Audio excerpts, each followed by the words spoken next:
What a beautiful room. And what a good-looking audience.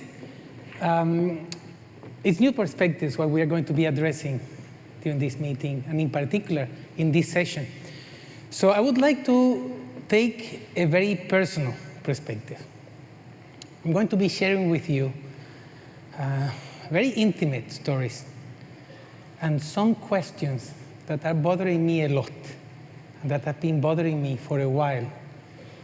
And use those experiences and those questions to invite you to think about your own lives and to think about your role within the health system and to start creating a wish list from a very, very personal perspective of what should be happening. Because we tend to come to events like this and adopt a third person role. So the patients are somebody, are some other people. And how are we going to improve things for others? And we tend to forget that we are very much part of the society that will be affected by the decisions we make about the health system. So I want to start with two people who are very, very important to me. And they are my mother and my grandmother.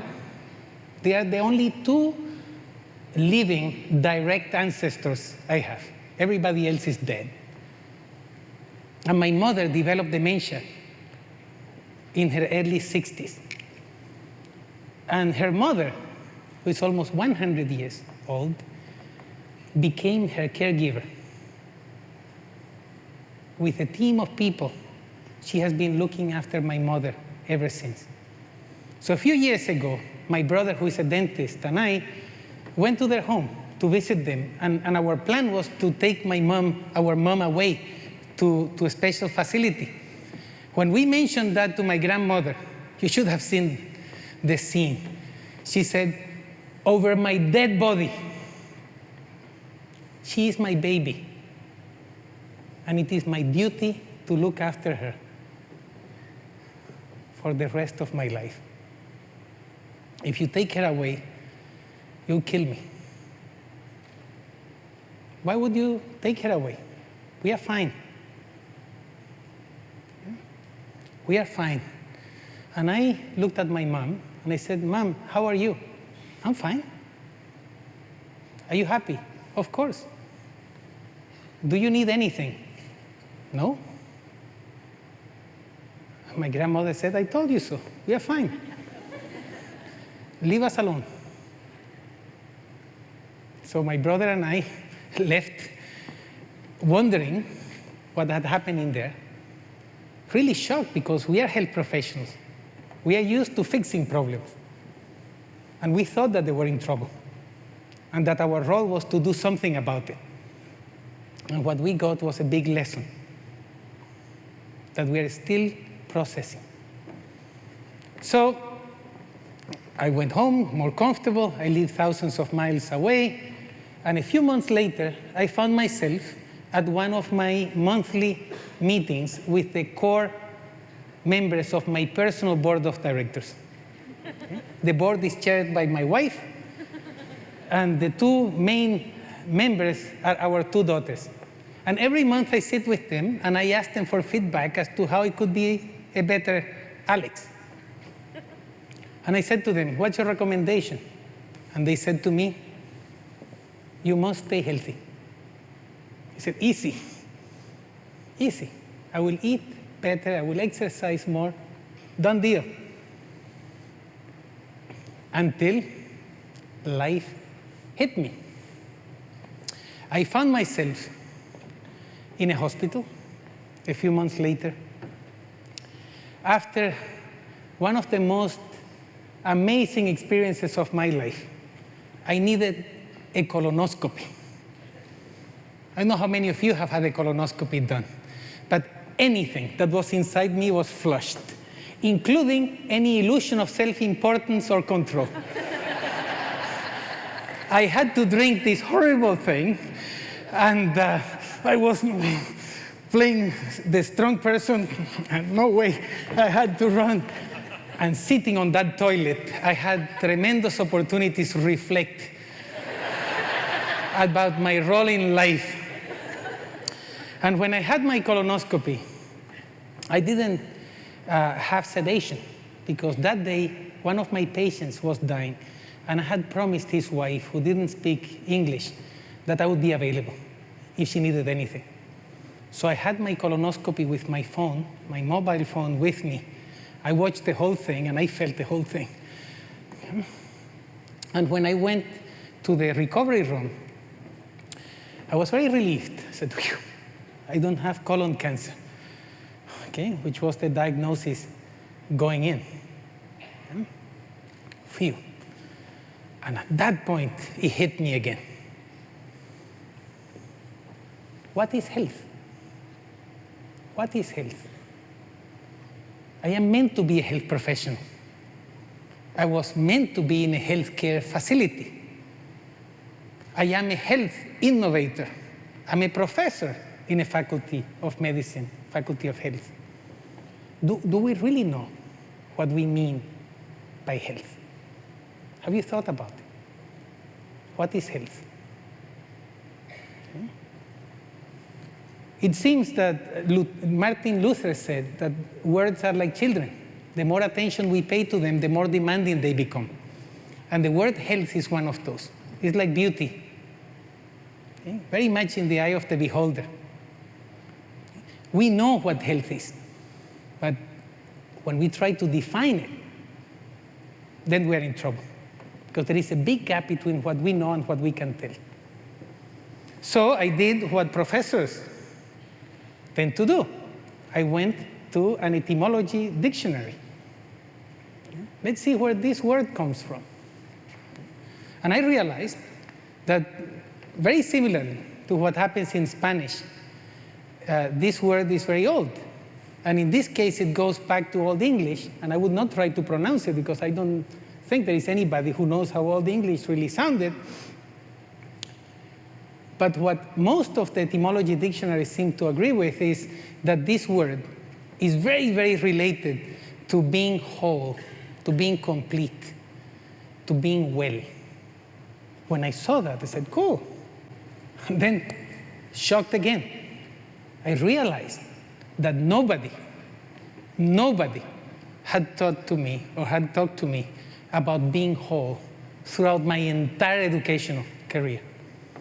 I went to university for close to 20 years. Nobody talked to me about the notion of being whole as my objective as a health professional. I was taught how to diagnose things and how to fix things, but not how to enable people to be complete. And the only time I heard the two words being well together was when I was shown the definition of health by the World Health Organization. And the World Health Organization was created after the Second World War, when we humans were so ashamed of what we had done after the First World War that was meant to be the war to end all wars. And then we had the second one, which was even more vicious than the first one. So we decided to join forces as a species to ensure that we could display the best in us. So the World Health Organization was that. Let's make sure that every human, anywhere in the world, can be as healthy as possible for as long as possible. Guess what? If you want to have an organization that has health in the middle of its name, you have to define health. So this group of people, men of course, no women at that time, got together from all the member states of the United Nations, and they came up with a definition for health. And I learned this as a medical student. And I think most students of any health career have been exposed to this at some point in their lives. Yeah? So I went and revisited this definition. And I remember my professor complaining about it. And I went to the literature to see what had been done since 1948. And there was just a handful of articles talking about the definition of the World Health Organization, and all of them complaining about it. This is useless, basically, they said. This is an aspirational thing. This cannot be operationalized. And look, they used the word complete there. Who can claim to have complete physical, mental, and social well-being. Do you have complete physical, mental, and social well-being? I have a little bit of pain on my shoulder. I don't have complete physical well-being. Therefore, I am unhealthy, according to this definition. So at that time, in 1948, it was when the British Medical Journal published the clinical trial, the results of the clinical trial showing that streptomycin could cure tuberculosis. And antibiotics were becoming the thing. And for the first time in our history as a species, we humans could control the main cause of death, which were infections at the time. So instead of focusing on well-being, we decided to eliminate disease. And that's what we did throughout most of the 20th century that was left. We focused on the elimination of disease. And riding on the backs of public health developments, we achieved a lot. We doubled our life expectancy in most high-income countries by the turn of the century. But then we faced a new challenge. Now we were living long enough to develop chronic diseases and to accumulate them. And chronic diseases, by definition, are incurable. So how could we have health equals absence of disease when if we live long enough, we are going to end up with chronic conditions? Okay. So on the one hand, we cannot have complete well-being. On the other hand, if we live long enough, we are going to have diseases. So are we condemned to be unhealthy? Okay. What can we do about this? And I found myself thinking about these things in 2008, when we were celebrating the 60th birthday of the World Health Organization, and I stood up at a big meeting. The inner child in me couldn't help it. I said, yes, Dr. Jadad, I had to present a serious professor. Look, I said, what is health? Silence in the room. So the editor of the British Medical Journal said to me, okay, Alex, go for it.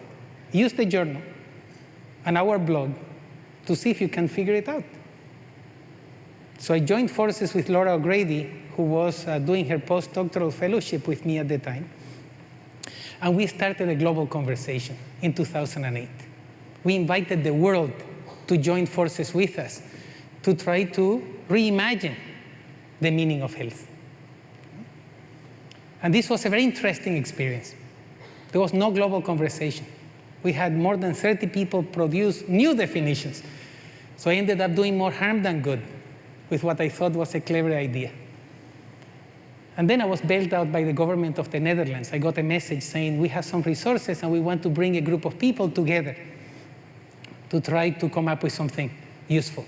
Would you come and join us? And we spent the weekend together, and then 2 more years of conversations. And we came up with what we believe is a new radical concept for health. And this made the cover of the British Medical Journal at the time in preparation for the World Assembly of the United Nations that was going to be focusing on chronic diseases. And this is the concept I would like to share with you today. We would like to propose that health be considered a reflection of the capacity of an individual or a community to adapt and self-manage when we face physical, mental, and social challenges. And you will notice 2 things here. Okay? 1, we eliminated the word disease. And 2, we are focusing on ability, our ability to manage our lives when we are facing challenges. So this changes things dramatically.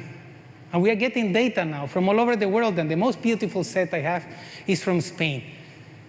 This is the Andalusian Health Survey.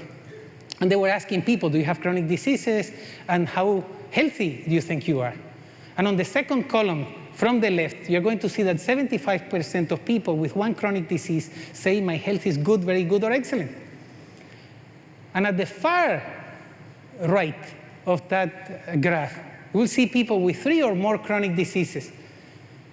And about 30% of them saying my health is good, very good, or excellent. So now our question is, what's happening there? What makes these people feel healthy? And what is missing in the rest? And what can we do to make sure that those who are missing out get it, and those who have it maintain it?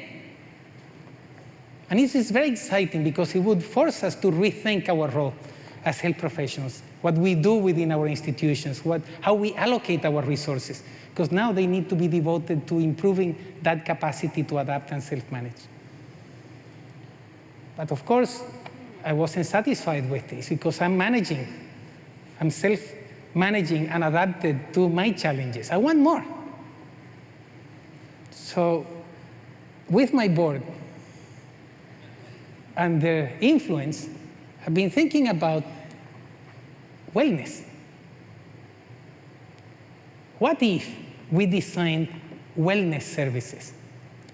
What if we started to focus our attention on improving our capacity to lead a full life and to do it proactively?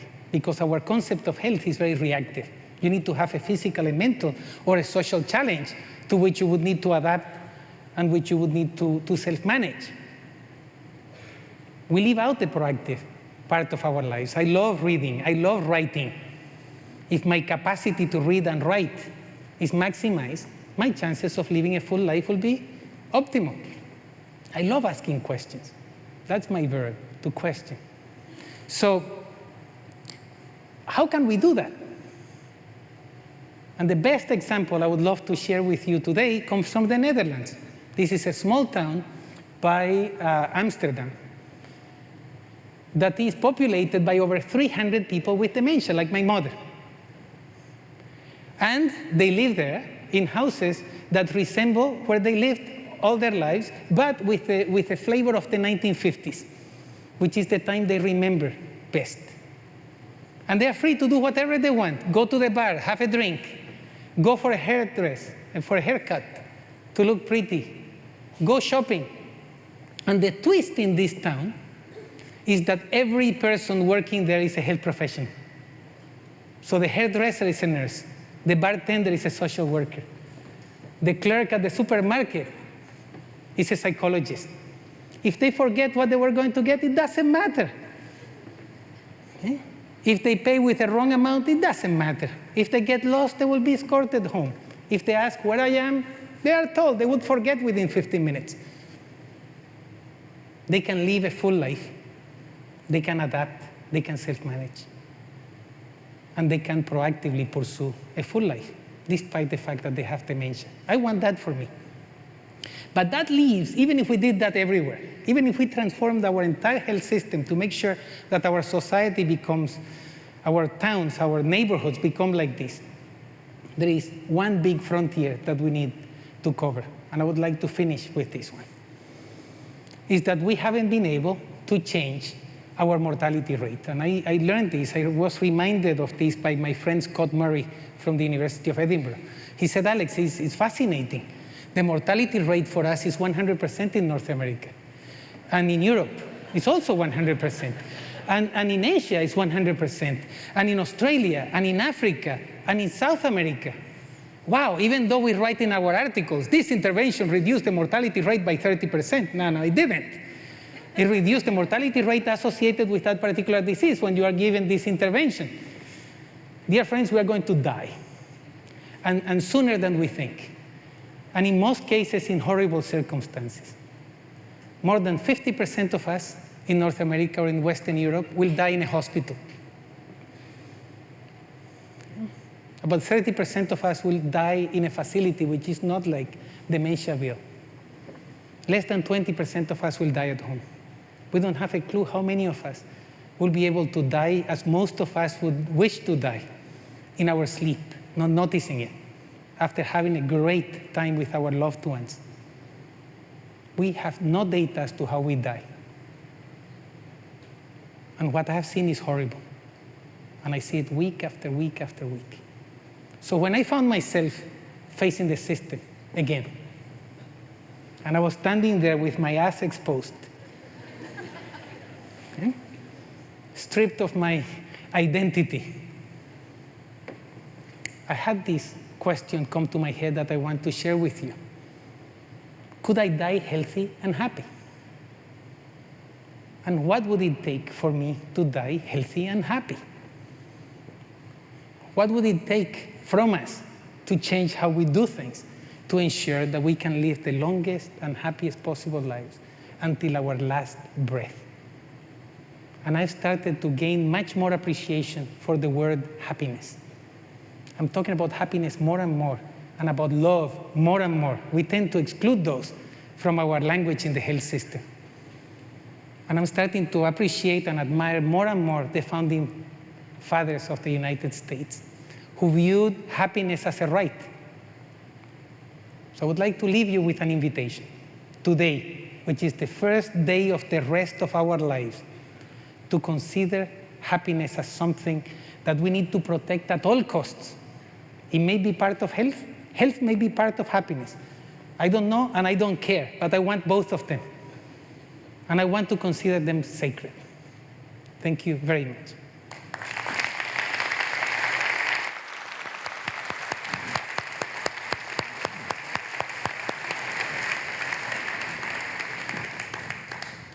So I guess if Henry David Thoreau were writing today, he wouldn't be writing about Walden Pond. He would probably be writing about colonoscopies, right? The wisdom of colonoscopy. Yeah, but he may have had escaped from it. Yeah. You learn a lot. You think about a lot. I want to go back to the very beginning of your presentation. When your family member said to you, "We're fine," speaking to another family member, speaking to a doctor, what were they saying? And when people generally say, "Hey, we're fine," what it is that they're trying to communicate, either about their relationship with their own health or their expectations about the system that's trying to solve their problem? Yeah, well, I cannot generalize to everybody, but at that particular point, what I heard was, "Back off, Alex. Okay?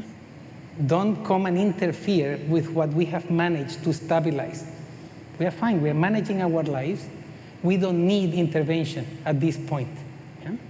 And we will call you if we need you. But be reactive rather than proactive, because you can do more harm than good. And we are designed to do. You see, we are programmed in the health system. I like to call it healthcare system. We don't have a health system yet anywhere. We are programmed and we are rewarded for doing rather than for not doing. So I think that we are fine means hold it, okay? Don't fire yet. What do you think the dynamic should be for people who are delivering this message? We're fine, which could have a corollary, do something for me which actually helps, which I think helps, not what you think helps. Don't argue with me when I say I'm fine, even if it looks like I'm not fine. How can the system better enter into a collaboration? Now you have added an element there. You said even if they don't look like they're fine. If they don't look like they're fine, and it happened to me. I worked in England for 5 years, and it was very difficult for me as a South American to deal with a stiff upper lip. Okay, I was at the pain relief unit at Oxford, and that was the dumping ground of Europe. All the most difficult cases would come there. And I had this lady, I remember it as if it was yesterday, sitting there, very proper. I said, "How are you?" I will call her Mrs. Jones. "How are you, Mrs. Jones?" "I'm fine." That's what she said to me. He said, "You cannot be fine. You're at the pain relief unit at Oxford. This is the place where the most difficult cases come." "I am fine." I said, "Mrs. Jones, you waited to come here for about 6 months. Okay, I cannot write. I would have to write, 'You are fine,' unless you tell me what I could do for you." "I'm fine." And I noticed that she was looking at the nurse, and she was embarrassed. So I asked the nurse to leave the room. I said, "Val, would you please leave us alone?" And I said, "Mrs. Jones, I'm Colombian. Okay? We don't have this stiff upper lip. For me, it's very difficult to handle this. So I want to make a deal with you." She said, "What, doctor?" I said, "Call me Alex." I said, "I'm going to make you an honorary Colombian for the next half an hour. In Colombia, my patients complain too much. They ask for too much. They talk too much. Here, I'm struggling because people don't tell me anything. Okay? So you're going to be an honorary Colombian." She said, "Fine. Okay? Could you please go to the table?" She went to the table, and I touched her back. And she said, "Holy shit, Alex, this hurts." Okay? And I said, "Mrs. Jones, now we are talking." Okay? So now let's see what we could do together. So we need to use common sense, to use our empathy, to be able to communicate and to get off our production line mode, because we are on a treadmill and we have industrialized the health system so much that we forget to spend time sensing those clues from each other and bonding as we used to many decades ago. No, now I'm just doing my thing, becoming more and more specialized, waiting for somebody, I don't care who he or she is, to come in front of me to provide the service, and they don't care about who I am. And next. We need to pause and be urgently patient and remember that we are humans and we need to look at each other as people, and then hope to go into that space where we can communicate and connect better so we can help each other eliminate any source of unnecessary suffering. What's the system answer to what you're talking about here? Because, I mean, you're a nice guy. Obviously, you've had some sort of surgery to remove your stiff upper lip, or maybe that's a sort of a birth issue there in Colombia. But you know, you're a great guy, but if it's simply dependent on the collective personalities of individuals who think like you do, and you're going to encounter them here and there, that's not a system answer to this industrialized health system that you're talking about. How do you generalize and scale up this empathy notion that you have personally, aside from making everyone honorary Colombians, and there would be problems with that as well. I've been to Colombia, but how do we do this as a right system? Places, yeah. So it's a big challenge for all of us. So I communicated for the first time, for example, over the internet with a patient in 1991, and it was an invitation from the patient to communicate with me. It wasn't Alex who decided in his wisdom to use the internet to transcend distances. So, and even now we don't use the internet properly to communicate. So what we have started to do, and by the way, this is why I'm here. You invited me here to try to facilitate the conversation about how to do it, because we really don't know. So for the last 20 years, I have been to over 90 countries looking for hooligans, for troublemakers, people who meet 5 characteristics. They need to be generous and humble. They need to be creative. They need to be fearless, because this is not easy. They need to have a strong sense of urgency, and they need to have resources to invest, not only money, or not even money, time and networks to see how we can do it. And throughout this process, we have identified 10 regions in the world that are becoming like ecosystems to imagine and invent the health system, to reinvent it, living labs. And now there are living labs like this in every continent in the world, and we are working as members of a network, exchanging ideas and engaging in what we call radical global innovation. We are trying to go to the root of the problems, and we are trying to connect the best the world has to offer with the innovators in those enlightened local environments, and we are trying to generate as much value to society as possible. And then what we are doing is engaging the decision makers, the policy makers, you see, the funders, those who don't want to change, those who are protecting the status quo at all costs because they are afraid, in the process of transformation of the system. But we are doing it in highly controlled, contained environments, so the people who don't want to take risks feel comfortable enough to try something different. And the idea is then to use the lessons that we are generating in those contexts to multiply them. Okay? It may not work, but we are trying. Extraordinary. Thank you very much.